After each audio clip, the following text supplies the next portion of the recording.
Hey everyone, welcome back to the Tune Project. So as promised, today we are back with another bow stroke video. Last time we talked about staccato, and today we're going to be talking all about legato. And just like in the last video, which if you haven't seen it, I'll link it up here in the cards, but we will be talking first about what legato is, and then also I'm going to be giving you some ways that you can start to incorporate it into your playing. But before we get into all that, if you like this video, please give it a thumbs up, and if you're not already subscribed to the Tune Project but enjoy my weekly videos, I invite you to go ahead and click that red subscribe button below and the bell so that you can be notified each time I post a new video.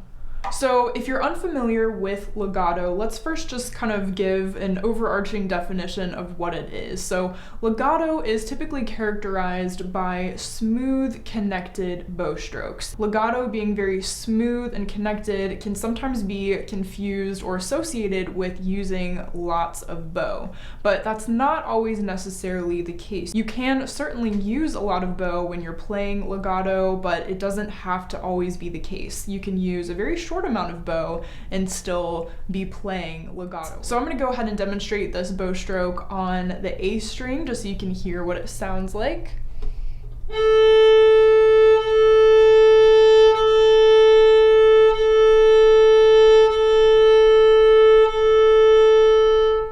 Alright, so it's very smooth, very fluid. It's almost like you can't necessarily tell when one bow direction or one bow stroke stops and the other begins. It's very circular and flowing.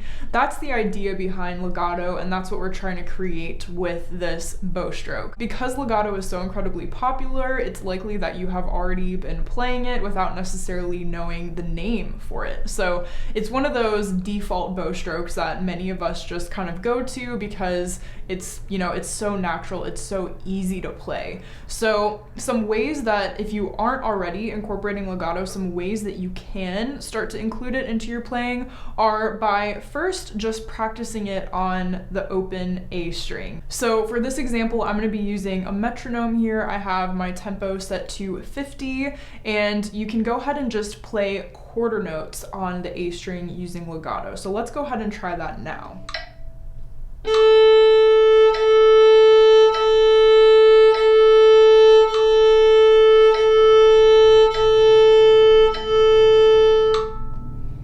Alright, so that's the idea, and that's one way to do it. You can also play half notes, whole notes, eighth notes, whatever type of note you want to, and whatever tempo, really, whatever tempo that you're comfortable with.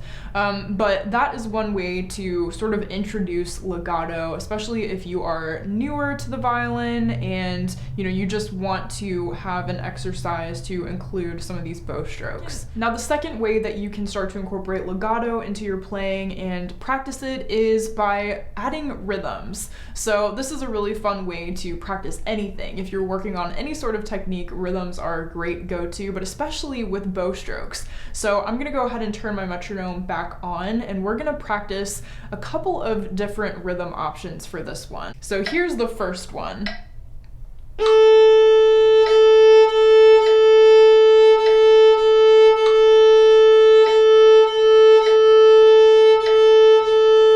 Okay, so we had our long bow in the beginning, and then we had two shorter bows at the end, and then we made our way back down to the frog with a long up bow, and then we had two shorter bows at the frog. And all of it was very smooth and very connected. And then here is another rhythm option that you can use.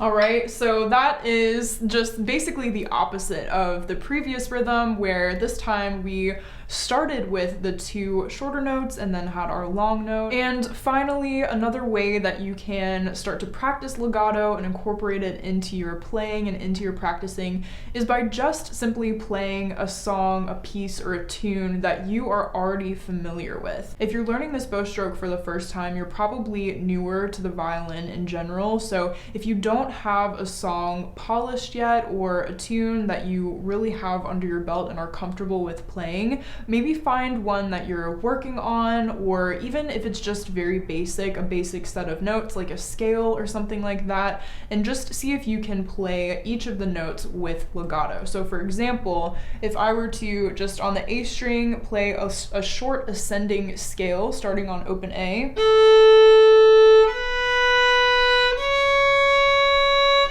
and then back down,